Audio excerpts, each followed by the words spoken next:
कि times square के ऊपर, देखिए मैडम, सम्मान है अपना।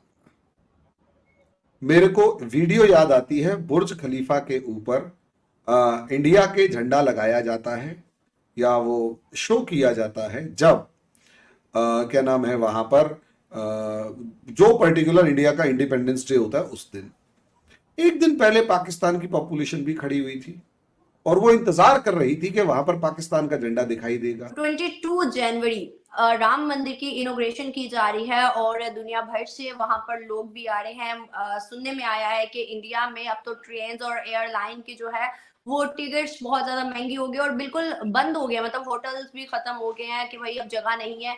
तो बहुत ज्यादा उसके लिए लोग एक्साइटेड हैं, जा रहे हैं। अगर हम बात करें राम मंदिर की तो पाकिस्तान के लिए एक बहुत बहुत ज्यादा दुख वाला ये इमोशन कह लें या जो भी इसको समझ लें कि पाकिस्तान की इसके साथ बहुत ज्यादा फीलिंग्स जुड़ी हुई थी। इस्लामिक मुल्क में बुर्ज खलीफा, खलीफा के नाम पर जो बुर्ज बना हुआ है उस पर पाकिस्तान का झंडा नहीं लगाया। ये रेप्यूटेशन शो करता है। और टाइम्स स्क्वायर के ऊपर पूरा राम मंदिर का प्राण प्रतिष्ठा का जो प्रोसेस है वो पूरा लाइव दिखाया जाएगा। वो सम्मान, देखो वैसे तो पैसे दिए गए, तो पैसे की भी बात होती है कि भाई पूरा हमने बुक कर लिया वो स्लॉट, और दूसरा सम्मान की भी बात होती ये है। पाकिस्तान की क्यों जुड़ी हुई थी फीलिंग्स? नहीं तो बाबरी मस्जिद। श्री राम मंदिर के उद्घाटन के बाद से ही पूरे भारत में तो कुछ लोगों को छोड़कर बाकी सब ने वो धूमधाम से खुशियां मनाई और काफी दीपोत्सव हुआ और उसके बाद में काफी गोले तमाशे और तरह तरह के जिस भी प्रकार से लोग खुशियां मना सकते थे उस प्रकार से लोगों ने खुशियां मनाई, एक दूसरे को मिठाइयां बांटी, बधाइयां दी।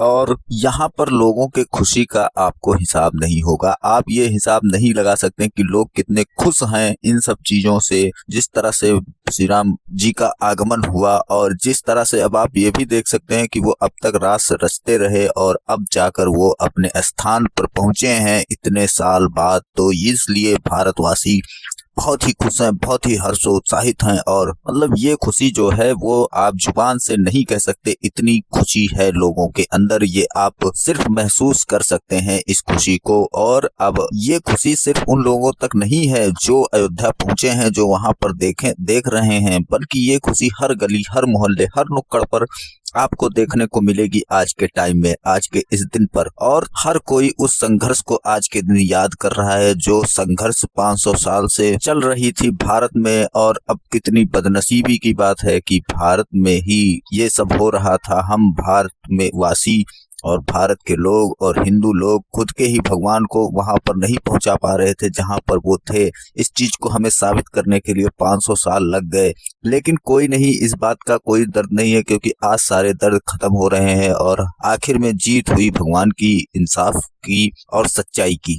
लेकिन इसके साथ में ही ये खुशी सिर्फ भारत में ही सीमित नहीं रही, पूरे दुनिया के लोग खुश हैं इस समय और इस स्ट्रगल को याद कर रहे हैं और सोच रहे हैं कि कितने नाइंसाफी हुई हिंदुओं के साथ में, कितनी नाइंसाफी हुई भगवान के साथ में, जिनको इतने साल बाद अब इंसाफ मिला है और वो अपने सही जगह पर अब पहुंच चुके हैं। लेकिन अगर किसी देश को सुख नहीं मिला है, इस बात से उन्हें खुशी नहीं मिली है, वो देश तो आप जानते ही हैं कौन सा देश है जिसे इन सब चीजों से बिल्कुल भी खुशी नहीं मिली। तो अभी मैं उस देश का नाम आपको नहीं बता रहा हूँ, आपको खुद ये कमेंट बॉक्स में सजेस्ट करना है कि कौन सा वो देश है जिसे खुशी नहीं मिली। लेकिन उस इकलौते देश को छोड़ दिया जाए तो बाकी सभी देशों ने इस बात की मुबारकबाद दी है भारत को और सभी हिंदू धर्म वालों को इस बात की बहुत बहुत मुबारकबाद दे रहे हैं। और इसके अलावा कई देशों के प्रधानमंत्रियों ने तो ये भी कहा है कि वो भी राम मंदिर में दर्शन करने आना चाहते हैं। अब इसके बाद में आप देखिए कितने लोग आने वाले हैं विदेशों से यहाँ पर राम मंदिर दर्शन करने, वो आपको देखने की बात होगी। इसके साथ में ही न्यूयॉर्क में भी वहाँ पर टाइम स्क्वायर में इसका सीधा प्रसारण दिखाया गया। कई मुस्लिम देशों के पीएम और उनके मंत्री वगैरह भी आए यहाँ पर और यहाँ के इस कार्यक्रम में भाग लिया, हिस्सा लिया। वो भी खुश हैं इन सब चीजों से और वो भी भारत में इन सब चीजों को लेकर काफी उत्साहित थे और वो भी ये मान रहे हैं कि हाँ वाकई में हिंदुओं के साथ गलत हुआ था और उन्हें अब इंसाफ मिला है। तो चलते हैं वीडियो की ओर और देखते हैं पूरा मामला। वीडियो पसंद आए तो लाइक करें, चैनल को सब्सक्राइब करें और शेयर करना ना भूलें। का पाकिस्तान से क्या ताल्लुक है? इंडिया की मस्जिद थी, इंडिया की मस्जिद। इंडिया में मुसलमान नहीं है तो पाकिस्तान को क्या मिर्ची चली थी? नहीं तो पाकिस्तानियों को ये नहीं पता कि 1977 में जो एक्सकवेशन हुई थी वो के मोहम्मद नाम के एक आर्कियोलॉजिस्ट ने की थी, जहां से नीचे से खंबे निकले थे। ठीक है, और उसके बाद 2003 में फिर एक्सकवेशन होती है जिसके अंदर फिर 70 खंबे, मूर्तियां और दीवारें और भी बहुत सारी चीजें निकलती हैं। मंदिर के नीचे से बिल्डिंग मिल सकती है पर मंदिर के नीचे से कभी मस्जिद नहीं मिल सकती। कि सामने वाले ने उसमें रिस्पेक्ट शो की कि ठीक है साहब, ये आपका कल्चरल मामला है, हम उसमें सपोर्ट करेंगे। ये दो अलग अलग वो रेपुटेशन की, आप एज ए पाकिस्तानी उसे देखेंगे तो बड़ा शर्मनाक आप लोगों को फील हुआ होगा जब बुर्ज खलीफा पर एक इस्लामिक मुल्क के अंदर पाकिस्तान का झंडा नहीं लग पाया और हिंदुस्तान का झंडा पूरे बुर्ज खलीफा के ऊपर पूरे तरीके से सम्मान के साथ दिखाया गया। तो ये जो डिफरेंस है, ये एक यूं कहें कि रेपुटेशन ऑफ अ कंट्री और सोसाइटी का को एक्सप्रेस करता है। पूरी दुनिया में ना चर्च मिलेगा, ना मस्जिद मिलेगी, मंदिर के नीचे से ना सिनागॉग मिलेगा। अगर कर सकते हो तो कर लो, ढूंढ लो नीचे से। और इंडिया में ऐसी करीब 3000 मस्जिदें हैं जिनके नीचे से मिला है और वो भी साइंटिफिक प्रूफ पे सुप्रीम कोर्ट में जाता है केस।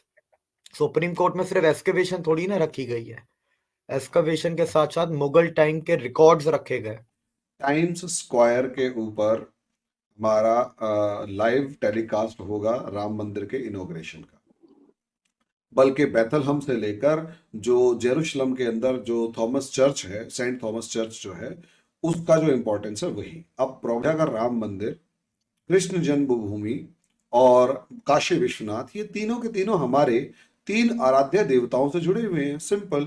अब वो क्योंकि 3 आराध्य देवताओं से जुड़े हुए हैं तो उसमें हमारी आस्था है, विश्वास है, और उसके लिए हम किसी भी हद तक मतलब ये सोच कर देखिए कि भैया सीधी सी बात है, वो आस्था है, वो हमने मंदिर बना लिया। कि जो दुनिया भर से मुस्लिम कंट्री 50 मुस्लिम कंट्रीज जो कि आ रही हैं इंडिया के अंदर इनॉग्रेशन के लिए राम मंदिर अयोध्या में। देखिए, कम से कम है ना, पाकिस्तान तो इस बाबरी मस्जिद का नाम ना ही ले तो बेहतर है। अभी आपके यहाँ जो शारदा पीठ है उसे आपने कॉफी होम बना दिया है, कैफे बना दिया कॉफी पीने की जगह। आपके यहाँ हिंगलाज माता के मंदिर का क्या हाल हुआ है, सिंध में एक मंदिर था उसका क्या हाल हुआ है, इस्लामाबाद की इकलौता मंदिर है उसका क्या हाल हुआ है। इंडिया में अगर आप देखेंगे तो 3 लाख के करीब छोटी बड़ी मस्जिदें हैं, मदरसे हैं। पाकिस्तान में आप कितने मंदिरों के नाम बता सकते हैं, मुझे ये बता दीजिए। इसकी बहुत बड़ी सिग्निफिकेंस है, इसके रिलीजियस सिग्निफिकेंस है, इसकी स्पिरिचुअल सिग्निफिकेंस है, साथ ही साथ इसकी जियोपॉलिटिकल सिग्निफिकेंस भी है। मैं हमेशा एक चीज कहता आया हूं कि Ayodhya will become the third geopolitical pole of the world after Vatican and Mecca. और ये बात इसी हफ्ते 4 दिन पहले बीबीसी ने भी लिखी कि अयोध्या इज हिंदूज वेटिकन। अगर आप सऊदी अरेबिया से लेकर पूरे अरब वर्ल्ड का नाम बता सकते हैं तो वहां पर अब मंदिर हम बनवा रहे हैं या वो बनवा रहे हैं, वो भी इसलिए नहीं कि उन्हें कोई हिंदू धर्म से बहुत ज्यादा एकदम से प्यार हो गया है, बल्कि इसलिए क्योंकि उनकी इकोनॉमी डूब रही है। पैसे उनके पास आगे अगले 20-30 साल में उनको पता है ऑयल की जो इकोनॉमी है वो खत्म हो जाएगी, तो उनको अब भरोसा है टेम्पल इकोनॉमी पे। क्योंकि उन्हें एक चीज पता है, टेम्पल इकोनॉमी के अंदर 2 चीजें खास होती हैं। पहला कि जहां जहां मंदिर होता है, ये चीज पाकिस्तान भी बहुत जल्दी समझ जाएगा। एक समझदार बंदा सरकार के अंदर बैठा, वो बहुत जल्दी समझ जाएगा कि अल्टीमेटली ये जो टेम्पल इकोनॉमी है ये है क्या। करें तो देखें, मिडिल ईस्ट वालों को तो मसला है ही नहीं ना, वो तो असली है ना, वो तो असली मुसलमान है, तो उनको पंगे नहीं है। पंगे तो यहाँ पर रहेंगे बांग्लादेश, इंडिया, पाकिस्तान, जो सारे नकली हैं, तो उनको मसला नहीं है। वो तो आएंगे, वो तो अपने उधर सेलिब्रेट भी कर रहे हैं, वो तो उधर अपने मुल्कों में भी मंदिर बना रहे हैं। इवन अभी सऊदी अरब से खबर आई थी पिछले महीने कि उधर जो पेगिन अरब गॉडेसेस थी इस्लाम आने से पहले, उनको पूजने की इजाजत दे दी है। ये डोनेशन बेस्ड इकोनॉमी है, इसमें किसी तरीके का कोई इन्वेस्टमेंट दूर दूर तक नहीं होता है। और एक बार आपने छोटी सी एक जगह दे दी और वहां पर जो हमारे हिंदू भाई बहन हैं या हम लोग जो जाते हैं वहां पर वो पैसे की बरसात वैसे ही कर देते हैं।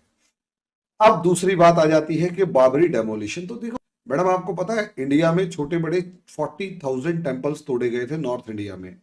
इवन पाकिस्तान के भी अगर रिकॉर्ड को उठाकर देख लिया जाए तो बहुत सारे ऐसे टेम्पल्स है जहां मॉस्क बना दी गई है। और मजे की बात ये कि इस चीज के ऊपर कोई नहीं बोलता कि हमारे बड़े से बड़े मंदिर के सामने एक छोटी सी सही लेकिन मस्जिद बनी हुई है। 2022 में एमबीएस ने वहां पर आर्कियोलॉजिकल सर्वेस करवाए थे। जद्दा से 250 किलोमीटर दूर अल फहा नाम करके एक शहर है, वहां पर मंदिर भी मिले हैं। आज उसको टूरिस्ट साइट बना दिया है, तो आज वो टूरिस्ट वहां पर जाते हैं। तो उनको मसला नहीं है ना, वो असली है ना, मसला ये है सारा। असली वालों को मसला नहीं होता।